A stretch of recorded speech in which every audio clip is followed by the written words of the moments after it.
네, 오늘은 사무엘하 16장, 17장의 말씀 보도록 하겠습니다.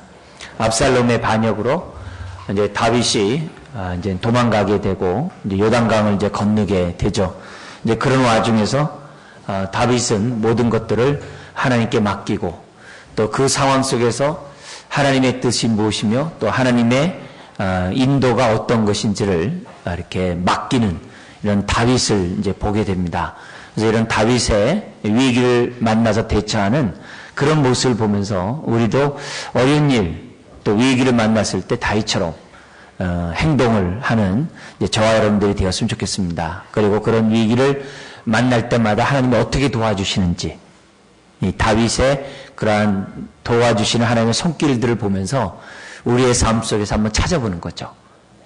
사실 이 다윗 옆에 많은 사람들이 등장합니다. 뭐 시바, 또 심무이, 여러 가지 이 사람들이 이제 등장하게 되는데 오늘 우리들의 삶도 마찬가지예요. 굉장히 다양한 사람들이 우리 주변에 있습니다.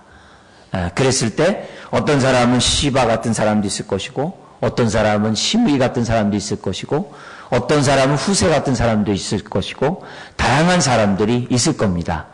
이제 그때마다 우리들이 잘 분별해서 우리들이 정말 올바른 하나님의 인도를 받는 것이 중요합니다. 또 동시에 뒤집어서 또 나도 또 어떤 사람에게는 또 다양한 사람 중에 한 사람이 될 수 있겠죠. 그랬을 때 내가 이렇게 여기 나오는 시바처럼 또 여기 나오는 시므이처럼 이렇게 행동하는 게 아니라 나도 후세처럼 내가 행동해야 되겠다. 그 사람에게 내가 후세와 같은 역할을 하겠다. 이렇게 우리가 좀 적용해 볼 수 있다고 한다면 굉장히 중요해요. 그러니까 이제 두 가지로 제가 두 가지 측면에서 여러분을 말씀드릴 거예요. 사람들을 말씀드릴 텐데 그럴 때마다 내가 어떤 사람으로서 주 앞에 서야 되는지 우리 좀 생각했으면 좀 좋을 것 같습니다. 자, 이제 도망가는 이제 그런 상황 가운데 16장 1절에서부터 4절에 보면 이 시바라는 사람이 이제 등장하게 됩니다. 시바가 누구인지를 1절부터 4절까지 같이 한번 읽겠습니다. 다윗이 마루턱을 조금 지나니 무비보셋의 종 시바가 안장 지운 두 나귀의 떡 200개와 건포도 100송이와 여름과일 100개와 포도주 한 가죽 부대를 싣고 다윗을 맞는지라. 왕이 시바에게 이르되 내가 무슨 뜻으로 이것을 가져왔느냐 하니 시바가 이르되 나귀는 왕의 가족들이 타게 하고 떡과 과일은 청년들이 먹게 하고 포도주는 들에서 피곤한 자들에게 마시게 하려 함이니이다. 왕이 이르되 내 주인의 아들이 어디 있느냐 하니 시바가 왕께 아뢰되 예루살렘에 있는데 그가 말하기를 이스라엘 족속이 오늘 내 아버지의 나라를 내게 돌리리라 하나이다 하는지라. 왕이 시바에게 이르되 무비보셋에게 있는 것이 다 내 것이니라 하니라. 시바가 이르되 내가 절하나이다. 내 주 왕이여 내가 왕 앞에서 은혜를 입게 하옵소서 하니라. 그러니까 이 시바가 여기 어떤 사람인 겁니까? 이 사울왕의 이제 몸종인 거죠. 특별히 요나단의 아들인 여기 나오는 무비보셋을 돌보는 집사였다는 거죠. 근데 지금 뭐냐면 이 야반 도주하는 이 다윗을 쫓아가지고서 온갖 예물을 갖다 드리는데 너희 주인이 어디 갔느냐 이렇게 얘기를 하니까는 3절에 이런 얘기를 합니다. 시바가 왕께 아뢰되 예루살렘에 있는데 그가 그 아들이 그가 말하기를 이스라엘 족속이 오늘 내 아버지의 나라 사울의 나라를 내게 돌리리라 하나이다. 반역에 동참했다라고 지금 뭐예요? 거짓 이렇게 보고를 하는 겁니다. 그러니까 다윗이 양쪽 말을 다 들어야 되는데 그 상황에서는 시바의 말만 듣고, 그러니까 다윗도 그럴 수 있다는 거예요. 지금 뭐냐면은 이 사울의 그 왕가가 무너지셨잖아요. 다윗의 왕가에 의해서 무너지게 됐는데 반역할 수 있겠다, 모반을 꾀할 수 있겠다, 이렇게 다윗도 드려요. 일상의 통념으로 생각하고 시바의 말을 그냥 액면가 그대로 있는 그대로 그냥 받아들인 거예요. 그러면서 그 재산이 다 네 것이다. 사실 시바가 드려요. 거짓말해가지고 그리고 그 다윗 이 사울 왕가에 있는 그 모든 것을 찬탈하려고 무비보셋만 없으면 그 모든 재정이 자기 것이 되는데 거짓 증언을 갖다가 해버렸다는 거죠. 예. 그러니까 이런 것들을 보면서 사람에는 세상에서 어떻게 돼요? 지금 시바 같은 사람이 있어요. 이 사람 누구냐면 남을 이용해서 자기의 유익을 얻고자 하는 대표적인 사람이에요. 세상에서 그런 사람 많이 있잖아요. 가끔 얘기 듣잖아요. 아, 이렇게 그 시동생이랑 같이 이 형이 이제 사업을 했는데 형이 갑자기 죽게 됐단 말이에요. 그러면은 그 형수와 그 자식들에 대해서 어느 정도 재산을 좀 이렇게 살 수 있도록 해주면 좋을 텐데, 아, 그 시동생이 형님의 재산을 갖다 다 자기 것을 돌려가지고, 아무것도 안 주고 그냥 내쫓고, 재산을 강탈하는, 이런 일들이 주변에서 있다라고 얘기 들었거든요. 그러니까 이런 비슷한 일들이 너무 많은 거예요. 그 상황에서 조금만 욕심에, 정력의 욕심에 이게 눈이 멀어가지고, 사람들을 갖다 이렇게 모함하고, 해코지 하고, 거짓 증언을 해가지고, 자신에게 유리하게 하는. 한 발짝 더 나아서, 우리가 하나님을 섬긴다고 하면서 자기가 으뜸이 되고자, 자기가 모든 것을 손에 쥐고자, 다른 사람들을 음해하고, 모함하고, 또 심지어 다른 사람들을 갖다가 이렇게 왕따시키고, 만약에 이런 식으로 행동한다고 한다면, 그거는 시바와 다를 바가 없는 거죠. 반대로 다윗 입장에서 보면 어떻게 돼요? 권력이 있는 곳에는 사람이 모여들게 마련이에요. 그래서 시바와 같은 사람이 언제든지 있을 수 있다는 것을 다윗은 어떻게 돼요? 알고 있어야 하는 거죠. 알고 있어야 하는 거죠. 그래서 권력이 있는 곳에, 힘이 있는 곳에 사람들이 모여들어서 한 자리를 꿰려고 하는 그러한 죄성이 있다는 것을 항상 다윗과 같은 위치에 어떤 지도자든지 리더라든지 그런 사람들은 항상 마음속에 이렇게 안목을 가지고 생각을 하고 있어야 한다는 것을 기억해야 돼요.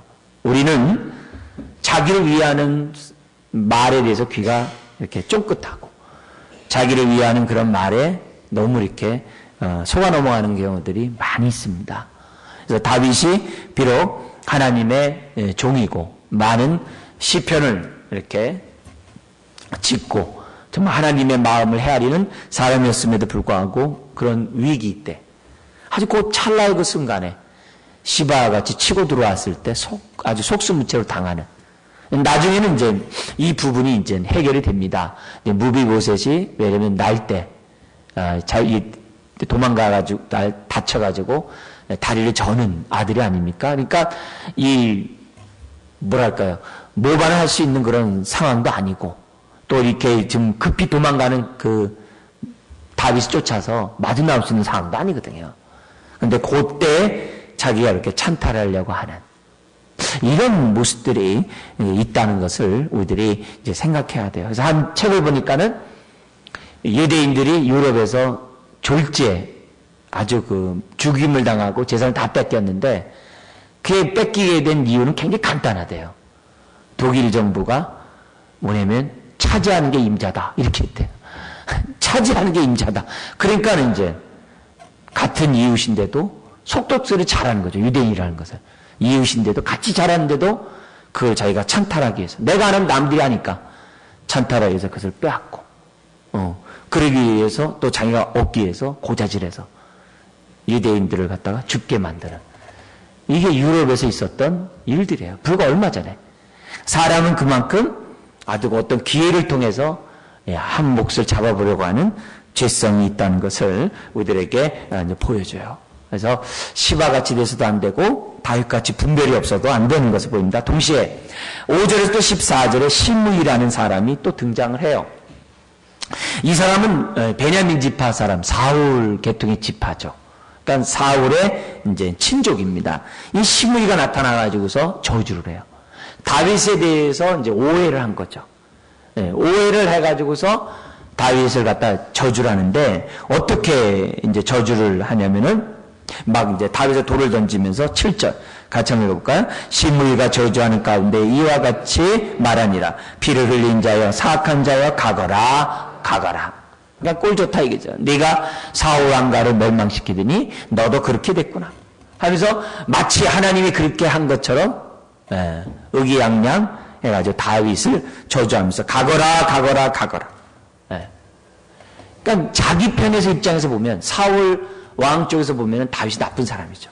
다윗만 없었으면 사울 왕가가 아주 건실하게 잘 갈 텐데 이 다윗이라는 사람이 있어가지고서 사울 왕이 어떻게 돼요? 허구한 날 다윗 쫓아다니다가 국력을 아주 이렇게 소멸하고 허구한 날 다윗 신경 쓰다가 블레셋 나라를 갖다가 이렇게 방어하지 못하는 그게 사울 왕이었거든요.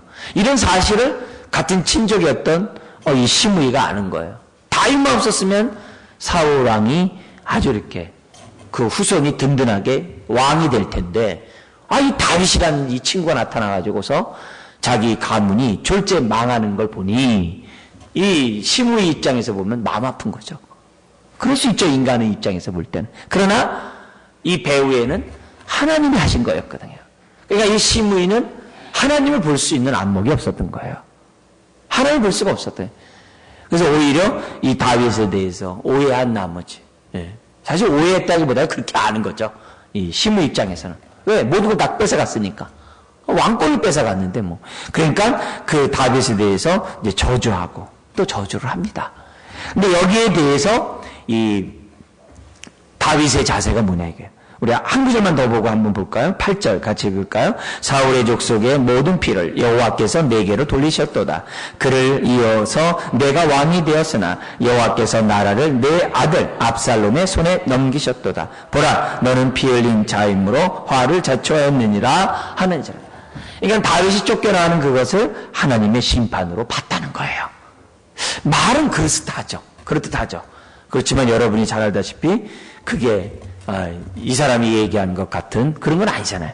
그러니까 하나님의 입장에서 말을 했지만은 이제 그건 아니에요. 이제 그런 것들은 이제 우리를 보입니다. 그래서 이제 옆에 있었던 구절에 이 아비새라는 사람이 네가 어떻게 지금 다윗의 왕에게 이렇게 하느냐. 왕이요, 내가 저 사람 머리를 베겠습니다.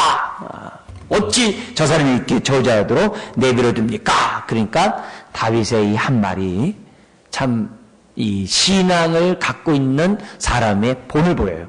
이 얘기는 우리가 이 시므이 같은 사람을 만날 수 있거든요.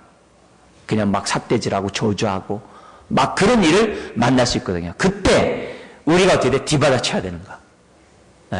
네가 나한테 이렇게 얘기를 그냥 말로 주면 어떻게 막 대로 막 감는다고 막 그런 식으로 내가 막 퍼볼 건가? 나도 맞불로 그냥 저주할 건가? 근데 다윗은 그렇게 하지 않았다는 거죠. 그 사람의 그런 상황 속에서 다윗은 어떻게 돼요?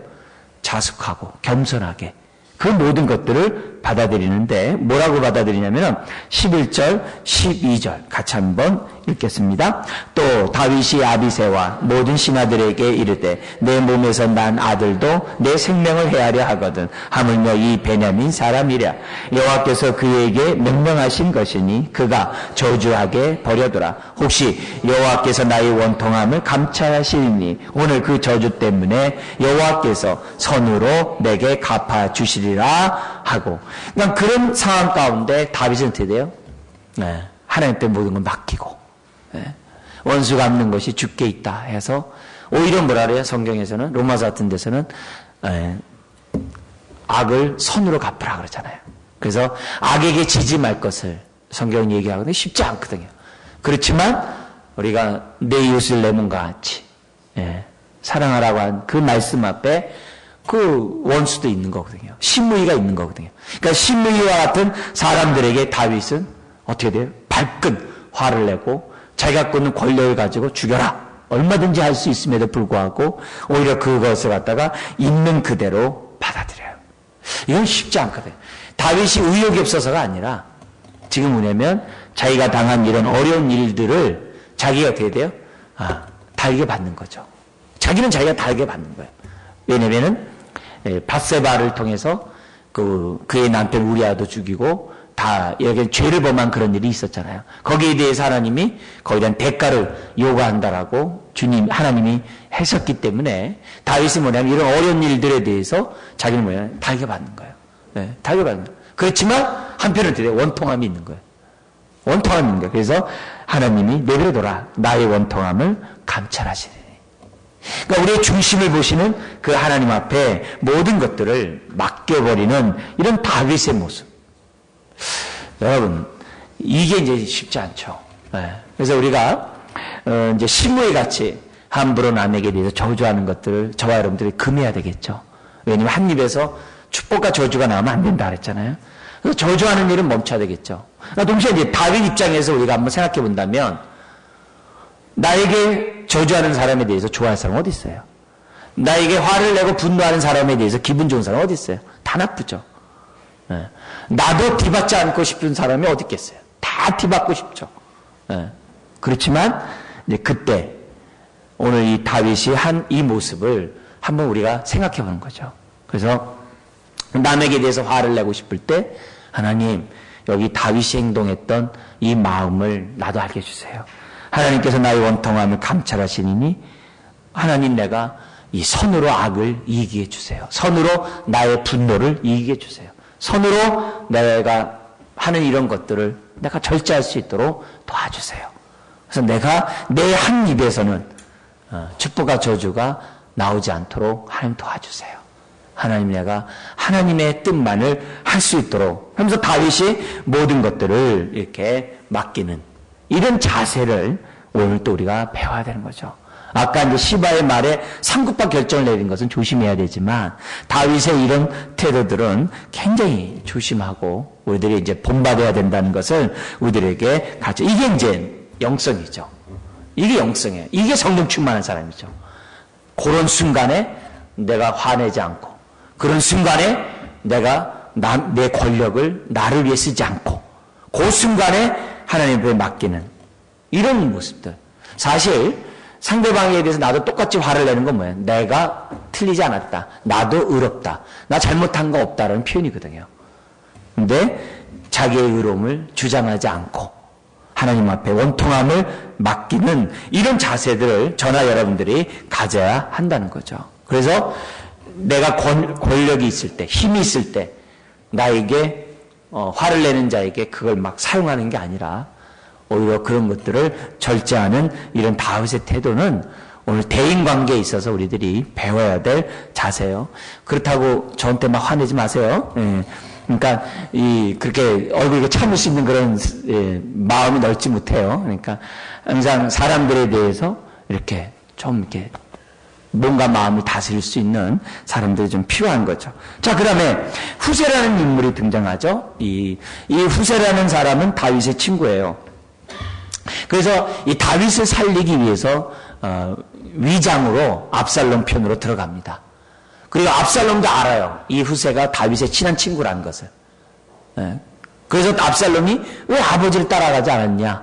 그랬을 때 이 후세가 거짓말을 하는 거죠. 내가 당신을 섬기리라. 하나님이 당신과 함께 하는데 내가 왜 아버지를 따라가냐? 하면서 압살롬의 마음을 사요. 우리 흔히 말하는 하얀 거짓말이라고 그러죠. 이제 압살롬의 마음을 사요. 그리고 나서 이 다윗을 살리는데 이 후세가 아주 지혜를 발휘하게 됩니다. 그게 이제 15절부터 19절에 후세가 나오는데요. 같이 한번 읽겠습니다. 15절. 압살롬과 모든 이스라엘 백성들이 예루살렘에 이르고 아히도벨도 그와 함께 이른지라. 다윗의 친구 아렉 사람 후세가 압살롬에게 나아갈 때 그에게 말하기를 왕이여 만세 왕이여 만세하니 압살롬이 후세에게 이르되 이것이 내가 친구를 후대하는 것이냐 내가 어찌하여 내 친구와 함께 가지 아니하였나 하니 후세가 압살롬에게 이르되 그렇지 아니하니이다. 내가 여호와와 이 백성 모든 이스라엘의 택한 자에게 속하여 그와 함께 있을 것이니이다. 내가 이제 누구를 섬기리이까 그의 아들이 아니니까 내가 전에 왕의 아버지를 섬긴 것 같이 왕을 섬기리라 하니라. 이렇게 위장으로 이제 전입을 한 거죠. 위장을 전입을 해가지고서 이제 다윗을 위해서 자기 목숨을 던지는 이런 후세가 있는 거죠. 그러니까 이 후세, 다윗과의 후세 입장에서 보면은 이 후세가 어떻게 만나게 됩니까? 다윗이 쫓겨나가면서 하나님께 기도하거든요. 하나님 어떻게 해야 될까요? 앞에서 얘기했잖아요. 16장 이런 데서, 15장 이런 데서 기도했다고. 그때 하나님이 후세를 보내주거든요. 그래서 그 후세에게 뭐냐면은 너는 나를 따라오지 말고 가서 내 아를 공격하지 못하도록 네 역할을 감당하라. 돌아가면 죽일 수 있는 상황이고 이런 상황이에요. 아버지 친구 죽일 수 있어요. 근데 그런 상황에 그 적진에 후세가 뛰어들어가지고 다윗을 살리거든요. 그러니까 우리들의 삶 속에서 이런 후세 같은 사람이 있다고 한다면 얼마나 좋겠어요. 내가 힘들 때, 내가 고통스러울 때 나를 위해서 대신 이렇게 싸워줄 수 있는 사람이 있다면 얼마나 고맙겠습니까? 후세 같은 사람. 그러니까 이런 후세의 모습을 보면은 이제 우리가 어떻게 살아야 되는지를 아주 샘플로 보여주는 거죠. 그래서 하나님, 나에게 후세와 같은 사람을 주세요도 되지만은 하나님, 내가 후세와 같은 사람이 될 수 있도록 도와주세요.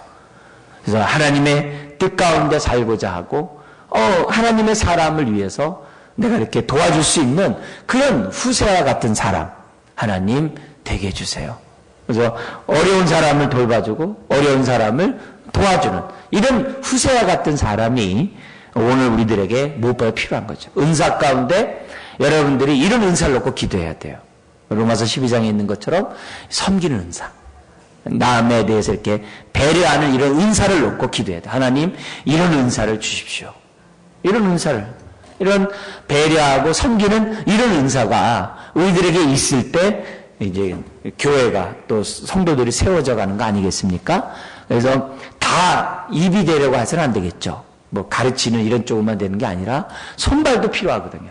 그래서 이렇게 섬기는 그런 사람들이 있어야 한다는 것을 이제 우리들에게 이제 보여줍니다. 그래서 하나님, 내가 정말 지체를 위해서 내가 이렇게 내 삶을 드릴 수 있는 이런 후세와 같은 이런 사람 내가 될 수 있도록 또 그런 사람을 보내달라고 우리가 하는 것들이 이제 기도에 필요한 거죠. 반면에 아히도벨이 20절에서부터 나옵니다. 이 아히도벨은 밧세바의 할아버지라고 했어요. 전략가예요. 그래서 이 아히도벨의 말만 들었으면 다윗은 죽었어요. 물론 하나님이 지켜주시겠지만 그건 죽었습니다. 아히도벨은 어떻게 해야지 상대방을 이기는지 아는 전략가였어요. 그래서 이 아히도벨이 어떤 전략을 세우냐면은 지금 다윗이 도망가고 있으니까 소수의 정예 부대를 모아가지고 빨리 추격해서 다윗만 죽이자는 거예요. 근데 여기에 대한 후세는 뭐라고 하냐면 아니다. 다윗은 장수다. 벌써 도망가면서 이렇게 다 방어하면서 도망가니까 갔다가는 그 소수가 그냥 몰살당한다. 그럼 몰살당하면 나중에 전면전 붙었을 때 귀중한 장수들을 다 잃은 거 아니에요. 그러니까 군대를 다 모아가지고 정비해가지고 많은 숫자가 가서 다윗을 치면 된다. 이렇게 후세가 압살롬에게 얘기를 하는 거예요. 근데 아히도벨은 아니다. 지금 소수 정예가 빨리 말 타고 가가지고 다윗을 지금 공격을 해야 된다. 이 전쟁의 어떤 전열이라고 하거든요. 전열을 가다듬으면 이길 수 없다. 이렇게 얘기했을 때 이 아히도벨이 말을 했을 때 이 후세가 기가 막히게 말하는 거죠. 아니다. 다윗은 전쟁에 능한 왕이기 때문에 지금 갔다간 다 실패한다. 다 방어를 다 했을 거다. 군사를 모아가지고 한꺼번에 공격하자. 이 말을 압살롬이 받아들이게 돼요. 그러자 아히도벨이 머리를 팍 돌아가는 거죠. 아하, 다윗을 죽일 수가 없구나. 다윗을 죽이지 못하면 어떻게 돼요? 다시 다윗이 압살롬을 이기겠죠. 그럼 뻔한 일이죠. 다윗이 살아있는데 어떻게 이기겠어요? 그러니까 되게 아히도벨이 자기의 의견을 압살롬이 받아들이지 않는 것을 보고 자기 고향에 가서 자결을 해요. 자살을 합니다.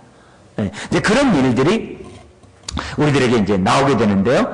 여기 그 본문에 나오는 내용들 보면은 어떻게 보면은 참 기가 막힌 거예요. 이게 보면서 뭘 느끼게 됩니까?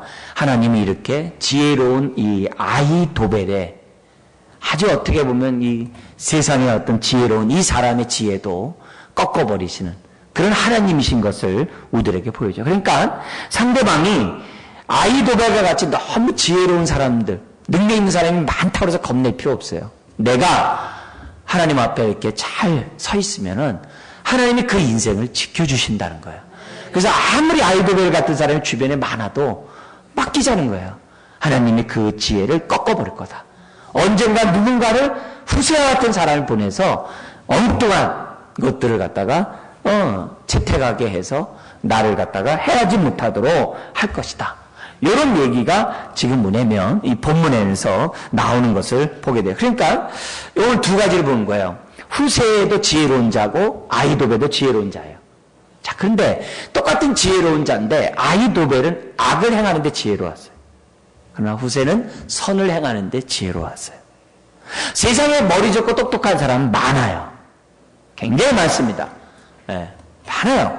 많은데 그 똑똑함과 그 지혜로움이 어떻게 쓰임받느냐가 굉장히 중요해요.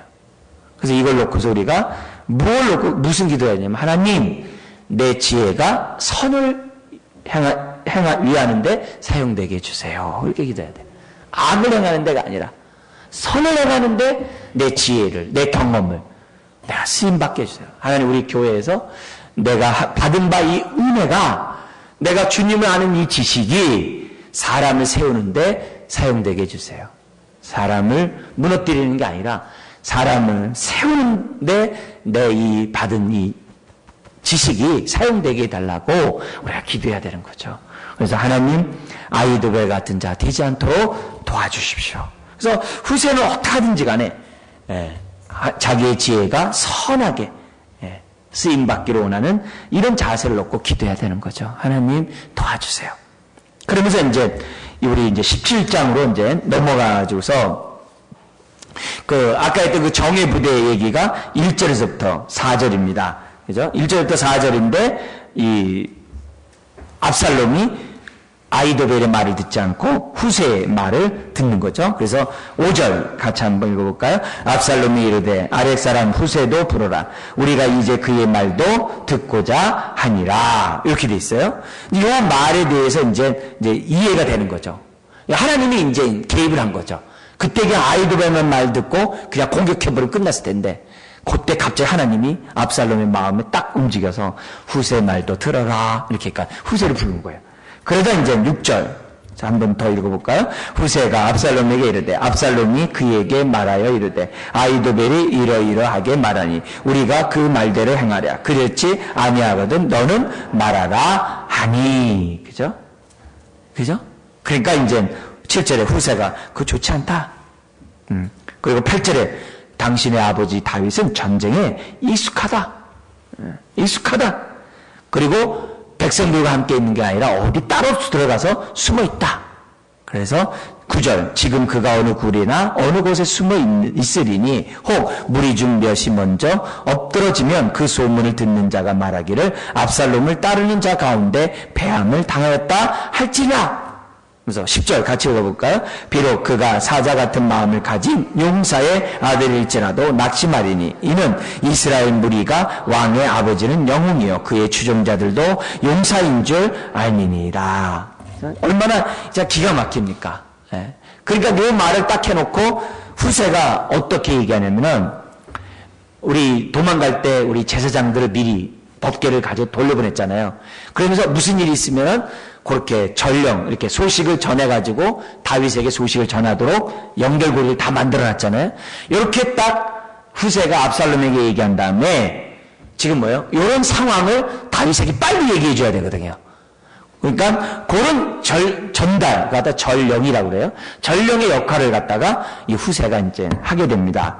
그래서 우리 한번 11절서부터 14절까지 읽겠습니다. 나는 이렇게 계략을 세웠나이다. 온 이스라엘을 단부터 부에세바까지 바다의 많은 모래같이 당신에게로 모으고 친히 전장에 나가시고 우리가 그 만날 만한 곳에서 그를 기습하기를 이슬이 땅에 내림같이 우리가 그 위에 덮여 그와 함께 있는 모든 사람을 하나도 남겨두지 아니할 것이요 또 만일 그가 어느 성에 들었으면 온 이스라엘이 밧줄을 가져다가 그 성을 강으로 끌어들여서 그곳에 작은 돌 하나도 보이지 아니하게 할 것이니라 하매 압살롬과 온 이스라엘 사람이 이르되 아렉 사람 후셋의 계략은 아히도벨의 계략보다 낫다 하니 이는 여호와께서 압살롬에게 화를 내리려 하사 아히도벨의 좋은 계략을 물리치라고 명령하셨습니다. 아멘.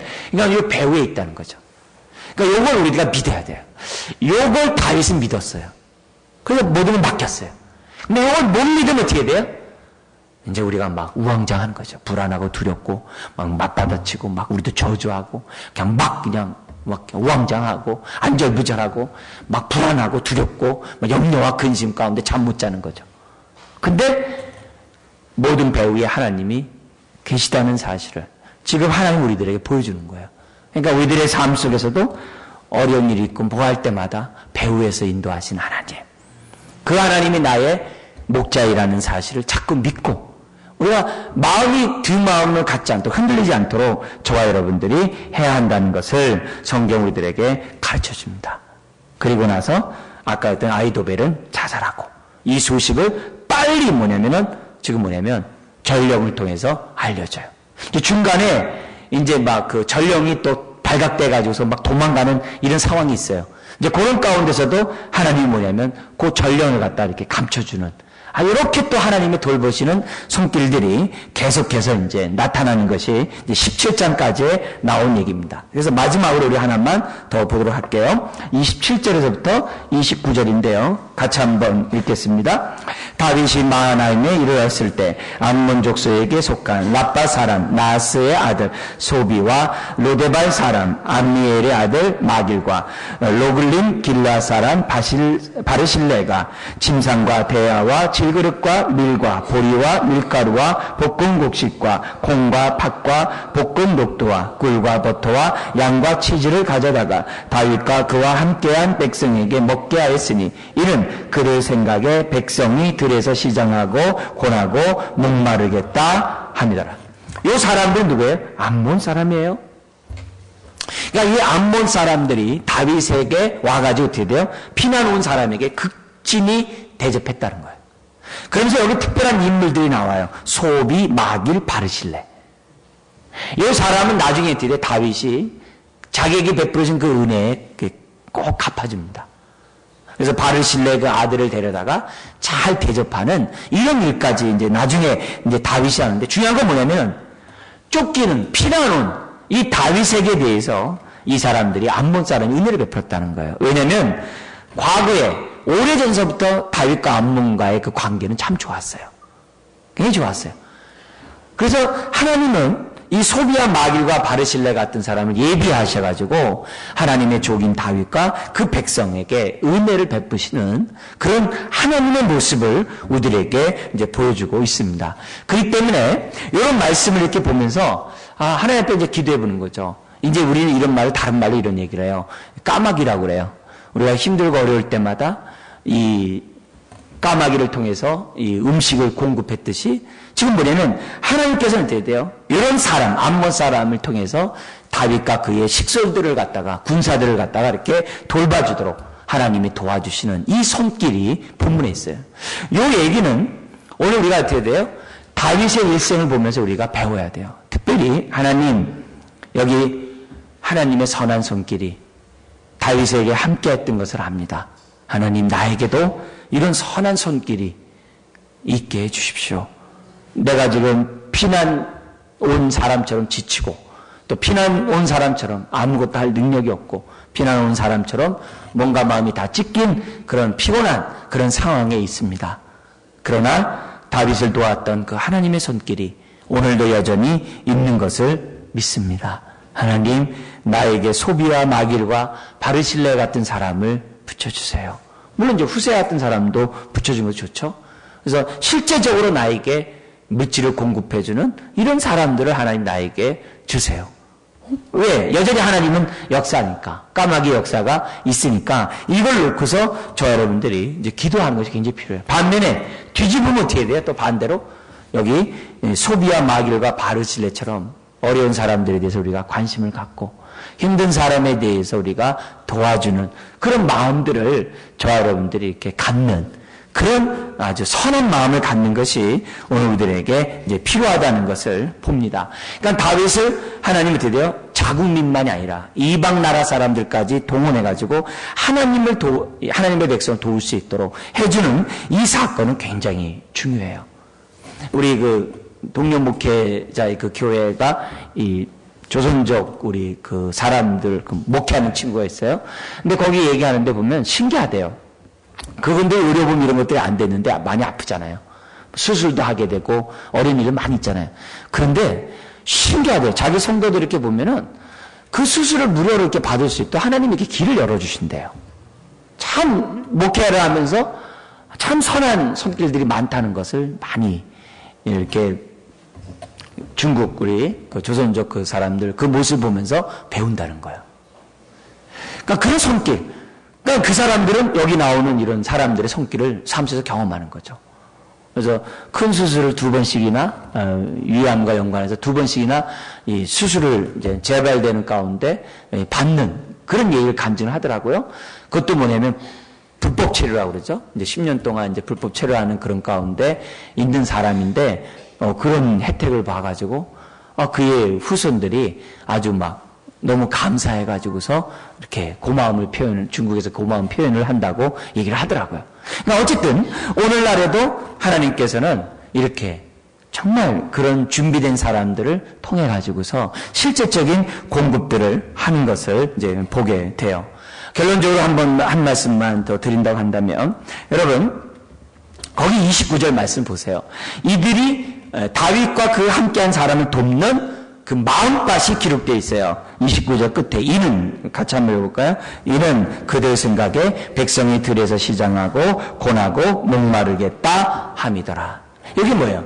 여기 배려와 섬김과 관심의 마음 자세죠. 오늘 사실 이 세상이 힘들어도 이런 마음들을 갖고 있으면요 우리가 더불어 살만 해요.